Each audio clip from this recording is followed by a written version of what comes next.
Today in Apple News, HomePod, lightning cable in iOS 12.1.4. I'm Skylar, and let's get started. So, this is the current HomePod that Apple sells right now. Now, we have a patent that's been made public that Apple has that shows some different features that may be in this HomePod right here. One thing we know is it will look very similar to this. It'll have a very similar design with there's a display on top. There's this round mesh layer. And this is a separate Sony speaker that it may take inspiration from, and having an LED array like this that may be used for time, notifications, song titles, weather, lots of information. And so that will be really interesting to have, because it will allow for maybe to see from across the room or without looking at the top of your speaker some information.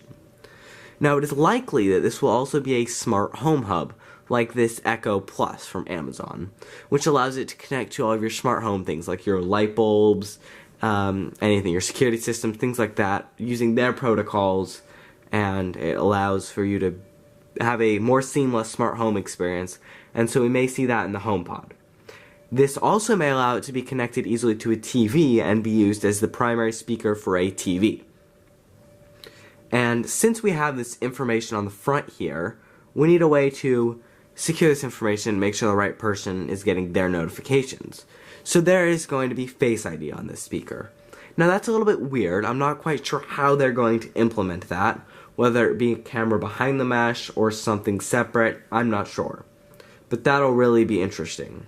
And this whole thing really shows that Apple seems to be delving into maybe a more luxury market here with this HomePod. It'll probably cost more, and it will maybe deal with a more higher luxury audience.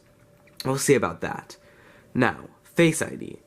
Also, we'll be getting a more safer experience on the new iPhones that will stop it from working with like masks and things like that. Apple has been working on that.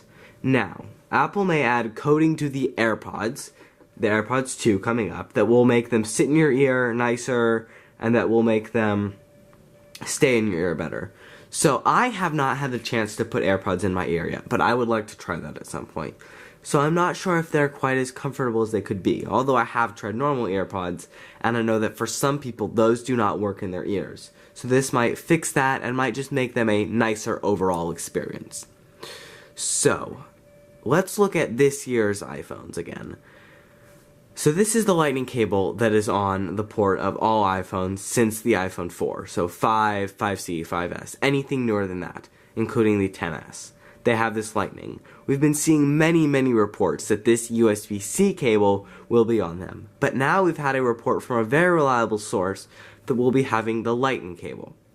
So who really knows anymore what's going to be on this, USB-C or lightning? We'll just have to wait and find out unless anything more concrete comes from Apple. Although I personally would love USB-C.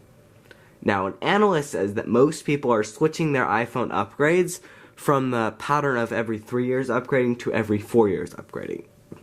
Now, I think this may be a pattern that comes from more people switching to iPhone upgrade program, so getting a new iPhone every year, but less people are getting new iPhones every few years and are holding on to older iPhones. Like me, I've got an iPhone 6 Plus. I know some people who still use 5s and 5Ss, 5C. So it seems to be a lot of people holding on to older phones and people getting newer phones that seem to be making this more people are waiting longer to upgrade their phones, which may be a problem for Apple and may have to do with why they have been raising their prices, because they want to make more money, although they don't necessarily need it. Now, let's look at the iOS 12.4 update. This was just released a little while ago that fixed the FaceTime bug. We knew that, but that's not the big issue why you should update to this right now. There are some security vulnerabilities too that allow applications to gain like special access to your phone, and it's not good. It's not what we want. So you should definitely update just to keep your phone and yourself safe. It's probably a small chance of this affecting you, but it is possible. So although there are some cellular issues with that I haven't experienced, but some have, you should probably update just so that you are safe. I'm Skylar. Thanks for watching.